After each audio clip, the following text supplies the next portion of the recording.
બાબા બાગેશ્વરના દરબારમાં જે કંઈ ગઈકાલે ડ્રામા સર્જાયો,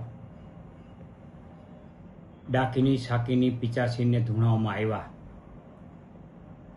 જેનો વર્તારો મેં અગાઉથી પણ આપી દીધો હતો કે આવું થવાનું છે.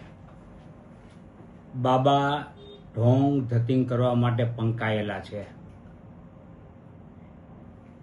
જેવી રીતે જાદુગર છે એ પોતાના માણસો, જેને માવઠાઓ કહે છે, એ માવઠાઓ દ્વારા જાદુગીરી કરે છે, તેવી જ જાદુગીરી આ ઢોંગી બાબા બાગેશ્વર કરી રહ્યા છે. હકીકતમાં હનુમાન ચરિત્રો પર કથા કરવા આવ્યા હતા.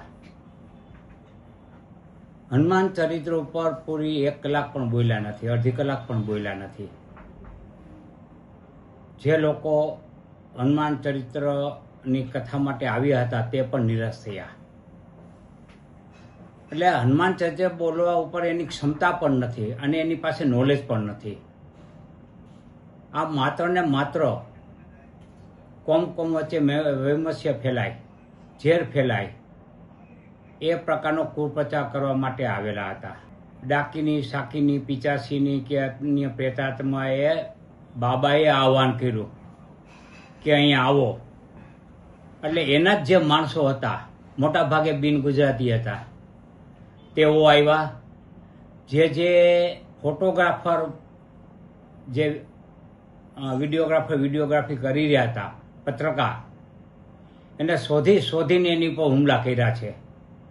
એવા જ એક પત્રકાર એ જ્યારે આ ધતિંગની વિડીયોગ્રાફી કરી રહ્યા હતા, રિપોર્ટિંગ કરી રહ્યા હતા, તેમાં તેની સાથે પણ તેની ઉપર હિચકારો જોરદાર હુમલો કરવામાં આવ્યો. પરંતુ એ જામવાદ પત્રકારે ડાકીની શાકીનેના ચોટલા પકડી અને પીટી અને એની શાન ઠેકાણે લાવી દીધી ભૈરા દરબારમાં. જો એ ડાકીની શાકીની પિચાસીની એટલી જ પાવરફુલ હોત, ત્યાં ઢાળ દીધા હોત.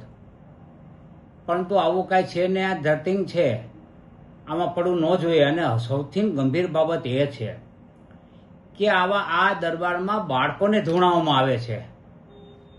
આ કેવડી મોટી અંધશ્રદ્ધા! આપણે બાળકોને વૈજ્ઞાનિક બનાવવાના છે કે બાળકોને આ અંધશ્રદ્ધામાં લઈ જવાના, ધકેલવાના છે?